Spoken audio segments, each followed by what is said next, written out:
media and all our patients. Firstly, we apologize for the delay. Today is a celebration of a monumental event. Enna vandu Dr. Armugam has completed 500. He's actually closer to 600. By the time we actually could plan this event, he did another 100. So actually we are closer to 600 now. So the thing about robotic surgery, what நாங்கள் இது வரைக்கும் பார்த்தது in a journey of 600 orthopedic procedures என்னன்னா the fear of the robo. So when Dr. Armugam first ஒரு 2 வருஷம் முன்னாடி he had asked me இந்த மாதிரி எனக்கு robo I am interested in it பண்ணணும், outcomes are better அப்படின்னு. Asna sir, உங்களுக்கு கான்ஃபிடென்ட்டாக இருக்கா that patients will be comfortable with it and they will be happy அப்படின்னு. சார் கண்டிப்பாக there is a advantage in doing the robo. So அங்கே ஆரம்பித்தது வந்துட்டு இந்த ரோபோவோட journey. And what started as a few surgeries quickly became now we are close to 600. இப்போ பார்த்தீங்கன்னா வந்துட்டு patients are now saying that சரி நாங்கள் எங்களுக்கு தெரிஞ்சவங்க ஒருத்தருக்கு ரொபாட்டிக்கில் சர்ஜரி பண்ணியிருக்காங்க, எங்களுக்கும் அதில் பண்ணுங்க அப்படின்ற அளவுக்கு வந்துட்டாங்க. இதில் ஒரு முக்கியமான விஷயம் என்னென்னா ப்ராபப்ளி ஒரு 2-3 இயர்ஸ் ஆகவுமே வந்துட்டு நான் நியூஸ் பேப்பரில் ஒரு ஆர்டிக்கல் பார்த்தேன். It was a huge article about robotics. நான் சொல்கிறது லாங் டைம் ஆகும். அதில் சில டாக்டர்ஸ், சில பப்ளிக் எல்லாரும் எழுதியிருந்ததுன்னா ரொபாட்டிக் இஸ் அ கிம்மிக், ரொபாட்டிக்ன்றது ஒரு ஜஸ்ட் எக்ஸ்ட்ரா வந்து சார்ஜ் பண்ணுறதுக்கான ஒரு கிம்மிக் அப்படின்னு சொல்லிட்டு அதை பார்த்து நானே ரொம்ப ஆச்சரியப்பட்டேன். ஏன்னா வந்துட்டு டெக்னாலஜி இப்போது மூவ் பண்ணுற ஃபேஸில் western world is now embraced 10-15 years ago. But இன்னமும் வந்துட்டு people are still talking negative about it. 20 years ago பார்த்தீங்கன்னா லாப்ரோஸ்கோபி ஃபஸ்ட்டு இந்தியாவுக்கு வரும்போது எல்லாரும் வந்துட்டு யோசிச்சாங்க லாப்ரோஸ்கோபி எதுக்கு, இது வந்துட்டு எக்ஸ்ட்ரா தானே, it is going to cost more, how are patients going to பெனிஃபிட்னு. பட் இப்போ வந்துட்டு ஓப்பன் சர்ஜரி கிட்டத்தட்ட 95% of surgery is no laparoscopy, 5% தான் ஓப்பன் சர்ஜரின்ற அளவுக்கு வந்துடுச்சு. ஸோ ரோபோட்டிக்கோட ஜேர்னியும் அப்படி தான் இருக்குன்றது நிறைய பேர் ப்ரெடிக்ட் பண்ணுறாங்க. அண்ட் டாக்டர் ஆறுமுகம் வந்து சாதிச்சும் காமிச்சிட்டாரு. ஏன்னா of most of his surgeries he is now doing mostly robotic procedures only and the outcomes are staggering. My own relative, I had referred one case to Dr. Armugam. இவங்க வந்துட்டு ஒரு 5 years ago they underwent a open knee replacement.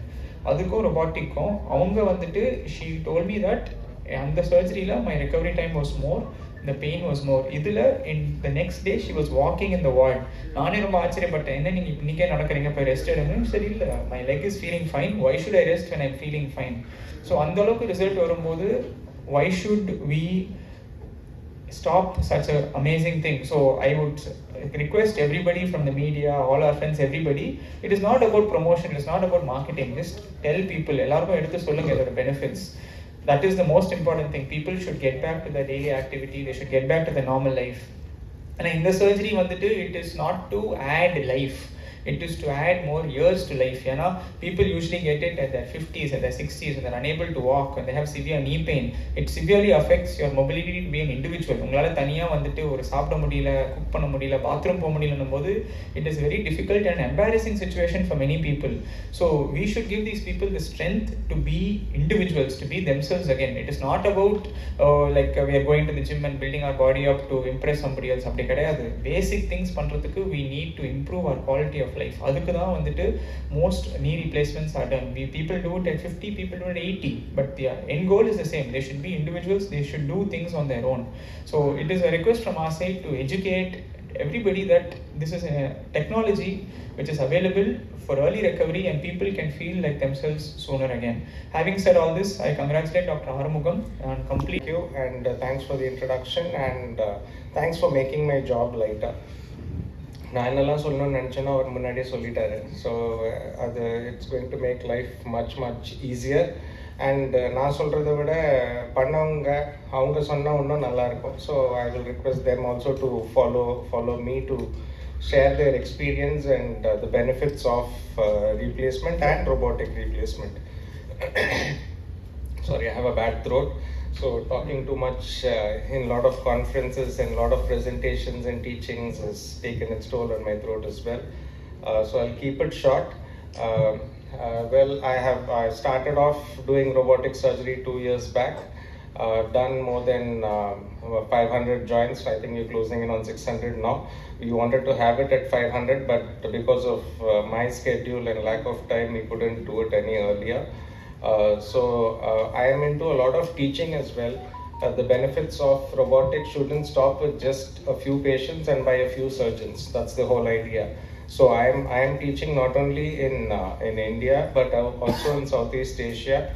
I travel to different countries and I teach senior as well as junior orthopedicians who are interested in taking up robotics to start robotics and take their baby steps towards the success. Well, 2 years back, patients were walking, they were very comfortable, but the comfort level with robotic surgery is a real game changer. 2 years back, if you see, my patients used to stay in the hospital for anywhere between 8 to 10 days post bilateral knee replacement. But nowadays, it is much shorter. Tamil la venuma, English la venuma? Tamil la? Oh, sorry. So I'll change language. இப்போ முன்னாடி ஒரு 3-4 வருஷத்துக்கு முன்னாடி replacement பண்ண பேஷண்ட்ஸ்லாம் பார்த்தீங்கன்னா அவங்க hospital stay கொஞ்சம் duration லாங்கராக இருக்கும். இப்போ பார்த்தீங்கன்னா ஒரு 2 நாள்லேருந்து 3 நாள் வரைக்கும் அவங்க ஸ்டே கம்மியாகுது. இப்போது என்னோட பேஷண்ட்ஸ் 5 நாள் அல்லது 6 நாள் தான் ஹாஸ்பிட்டலில் இருப்பாங்க ஆப்ரேஷன் முடிச்சுட்டு. அதுக்கப்புறமா அவங்க அதுக்குள்ளேயே அவங்கள நடக்க வச்சு பாத்ரூம் போயிட்டு வர வச்சு ரூம்குள்ளே நடக்கிறது, காரிடோரில் நடக்கிறது, படிக்கட்டு ஏறி இறங்கிறது, குளிக்கிறது எல்லாமே பண்ணிடுவாங்க. பண்ணிவிட்டு அவங்க வீட்டுக்கு போகும்போது இண்டிபெண்ட்டாக தான் போவாங்க. அங்கே போகும்போது அவங்க யாரையும் தேடிட்டு ஹெல்ப்புக்கு யாரையும் கூப்பிட்டுட்டு இருக்க வேண்டிய அவசியமே ஏற்படாது. ஸோ இதுதான் இதோட அட்வான்டேஜ். அது மட்டும் இல்லாமல் அலைன்மெண்ட். நான் எல்லாருக்கும் அட்வொகேட் பண்ணுறது என்னென்னா மூவ்மெண்ட் இஸ் லைஃப். ஸோ இதுதான் என்னோட கேம்பெயின். இதில் நான் என்ன சொல்கிறேன்னா, யங்ஸ்டர்ஸ் 20 வயசாக இருக்கட்டும், 25 வயசாக இருக்கட்டும், college goers are who are professionals who are starting their work, அவங்களுக்கு என்ன சொல்கிறேன்னா, keep yourself physically fit by regular exercises. So movement is life. அதே இது என்னோட பேஷண்ட்ஸ்க்கு என்ன சொல்கிறேன்னா, நீங்கள் முட்டி தேஞ்சு போச்சுன்னு முடங்கி வீட்டில் இருக்காதீங்க. ஆப்ரேட் பண்ணணும்னா அந்த ஸ்டேஜ் 4 ஆர்த்தரைட்டிஸ் போயிடுச்சுன்னா ஆப்ரேட் பண்ணிட்டு திருப்பி ஆக்டிவாக இருங்க. ஏன்னா for you also movement is life. நம்ம ஃபர்னிச்சரோ இல்லை ட்ரீயோ கிடையாது. ஒரே இடத்துல உட்காந்துட்டு நம்ம இங்கேயே இருந்தால் போதும், வீட்டுக்குள்ளேயே இருந்தால் போதும், நம்மளை சுற்றி எல்லாம் நடக்குன்ற அளவுக்கு இப்போது இல்லை. சொசைட்டியும் இப்போ எல்லாரும் ஃபாஸ்ட்டாக இருக்காங்க. யாருக்கும் டைமும் கிடையாது, யாருக்கும் உட்காந்து பார்க்கறதுக்கு நேரமும் கிடையாது. நம்ம ஆக்டிவாக இருந்தால் நம்மளோட சேர்ந்து நம்ம கூட இருக்கவங்களும் சந்தோஷமாக இருப்பாங்க. அண்ட் முக்கால்வாசி இங்கே முன்னாடி உட்காந்துட்டு இருக்கவங்க எல்லாரும் பார்த்தீங்கன்னா ladies. So they are the centre of the family. So அவங்க கஷ்டப்பட்டுட்டு வீட்டில் இருந்தாங்கன்னா சந்தோஷமே குறைஞ்சிரும். ஸோ அவங்களுக்கு எல்லாம் ஆக்டிவாக இருந்து அவங்க எல்லாருமே வெளியில் போனால் தான் அவங்களுக்கு கம்ஃபர்டபுளாக இருக்கும், ஃபேமிலியும் ஹாப்பியாக இருக்கும். So this is a real game changer. And I think people who have had the benefits of this should speak, and they will be speaking shortly. So அவங்களுக்கு இந்த 2-3 படி மேலே ஏறி வரது ஒன்றும் பெரிய விஷயம் கிடையாது. So they have all done that and much more, and they cycle also regularly, most of them. So they will speak about that as well. So அவங்க எல்லாருமே டெய்லி ஒரு 10 to 15 minutes அது சைக்கிள்லாம் பண்ணுவாங்க. ஸோ நான் ஃபஸ்ட்டு இனிஷியலாக பார்த்தீங்கன்னா conventional instrument வச்சு பண்ணிகிட்டு இருந்தேன். அப்புறம் பிரெயின் லேப் யூஸ் பண்ணிகிட்டு இருந்தேன், நேவிகேஷன் சிஸ்டம். அதுக்கப்புறம் இப்போ 4th generation Wellis robot use பண்ணுறேன். ஸோ இப்போ this is the 4th generation Wellis robot. இது இப்போ என்னோட அலைன்மெண்ட் ஃபிலாசபி இதையும் சேஞ்ச் பண்ணியிருக்கு. இப்போ ஏன் இவங்கெல்லாம் முன்னாடி இருக்க பேஷண்ட்டை விட சந்தோஷமாக இருக்காங்க, அதுக்கு என்ன காரணம்? வெல், அது நம்ம காலோட அலைன்மெண்ட் எப்படி இருக்குன்றது பொறுத்து. இப்போ முன்னாடி பார்த்தீங்கன்னா நாங்கள் ஆப்ரேஷன் பண்ணும்போது இந்த கன்வென்ஷனல் இன்ஸ்ட்ருமெண்ட் வச்சு பண்ணும்போது எல்லார் காலையும் வளைஞ்சிருக்கிறத நேராக்கிடுவோம். பட் இப்போ நிறைய ஸ்டடீஸ் வந்திருக்கு, இப்போ எல்லாரோட காலும் நேராக இருக்கிறது கிடையாது. எல்லாருக்குமே ஒரு டிகிரி ஆஃப் ஆங்குலேஷன் இருக்கு. That varies from 3 to 7 degrees of varus deformity. எல்லாருக்குமே கால் ஃபுல்லாக ஸ்ட்ரெயிட்டாக இருக்கிறது கிடையாது. ஸோ நம்ம எல்லாருக்கும் 100% கால் நேராக வச்சு நடந்தால் அவங்களால சம்டைம்ஸ் நடக்க முடியாது. கால் இப்படி அகட்டி வச்சுட்டு இப்படி நடக்க ஆரம்பிச்சிருவாங்க. அதுவே சில பேருக்கு கஷ்டமாக இருக்கும். ஸோ இப்போ இந்த ரொபாட்டிக்ஸில் அவங்க கால் எவ்வளோ தூரம் வளைவு ஆப்ரேஷன், அதாவது தேய்மானம் ஆரம்பிக்கிறதுக்கு முன்னாடி இருக்குன்றதை எங்களால் கண்டுபிடிக்க முடியும்.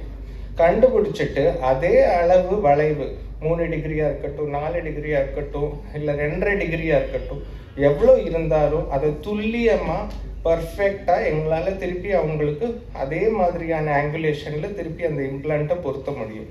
அது மாதிரி பண்ணுறதுனால தான் லிகமெண்ட் ரிலீஸ்லாம் ஒன்றுமே பண்ண போகிறது கிடையாது. அது பண்ணாமல் இருக்கிறதுனால அவங்களுக்கு வலி ரொம்ப ரொம்ப குறைவு. வலி கம்மியாக இருக்கிறதுனால அவங்க முன்னாடி எப்படி நடந்துட்டு இருந்தாங்களோ அதே மாதிரி இது பண்ணதுக்கப்புறம் இயல்பாக நடக்க முடியறதுனால அவங்களுக்கு அது ரொம்ப கம்ஃபர்டபுளாக இருக்குது. அவங்க ரெக்கவரி டைம் ஃபாஸ்டராக இருக்குது. அவங்க ஹாஸ்பிட்டல் ஸ்டே கம்மியாக இருக்குது. இதுதான் இந்த ரொபோட்டிக்ஸோட அட்வான்டேஜ். பிளட் லாஸ்ன்னு பார்த்தீங்கன்னா அதுவும் ரொம்ப ரொம்ப குறைவு.